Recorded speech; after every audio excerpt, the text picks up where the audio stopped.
हीर जब नवाब की पहली कमाई के बारे में जानती है तो उसकी खुशी का ठिकाना ही नहीं रहता।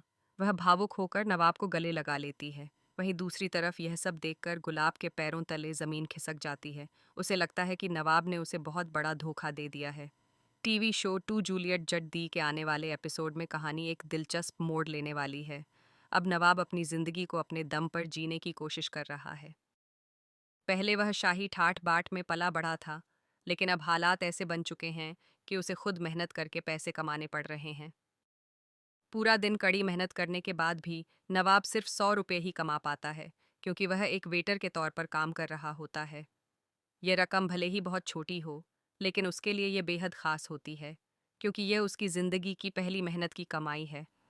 जब नवाब यह पैसे हीर के हाथों में देता है, तो उसे लगता है कि शायद हीर निराश हो जाएगी। उसे लगता है कि हीर को उससे ज़्यादा पैसों की उम्मीद होगी, लेकिन होता इसके बिल्कुल उल्टा है। हीर उन पैसों को देखकर बेहद खुश हो जाती है। उसकी आंखों में गर्व साफ दिखाई देता है। वह कहती है कि रकम बड़ी या छोटी होना मायने नहीं रखता। असली बात यह है कि नवाब ने अपनी मेहनत से ये पैसे कमाए हैं। उसके लिए यही सबसे बड़ी बात है। हीर का मानना है कि जो इंसान हमेशा अमीरी और आराम की ज़िंदगी में रहा हो, अगर वही इंसान खुद मेहनत करके कमाने लगे तो यह बहुत बड़ी बात होती है। वह नवाब की इस कोशिश को दिल से सराहती है। हीर की यह बात सुनकर नवाब भी भावुक हो जाता है। उसे उम्मीद नहीं थी कि हीर उसकी छोटी सी कमाई को इतनी इज्जत देगी। हीर की खुशी देखकर नवाब के चेहरे पर भी सुकून और गर्व नजर आने लगता है। इस भावुक पल में दोनों एक दूसरे को गले लगा लेते हैं।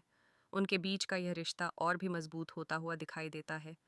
लेकिन दूसरी ओर गुलाब यह सब देखकर अंदर ही अंदर जलने लगती है। उसे लगता है कि नवाब उससे दूर होता जा रहा है और हीर के करीब आ रहा है। यही बात उसे सबसे ज्यादा परेशान करती है। अब देखना यह दिलचस्प होगा कि गुलाब इस स्थिति को कैसे संभालेगी। क्या वह नवाब और हीर के इस बढ़ते रिश्ते को बर्दाश्त कर पाएगी या फिर कोई नया तूफान खड़ा करेगी। आने वाले एपिसोड में कहानी और भी ज्यादा रोमांचक होने वाली है।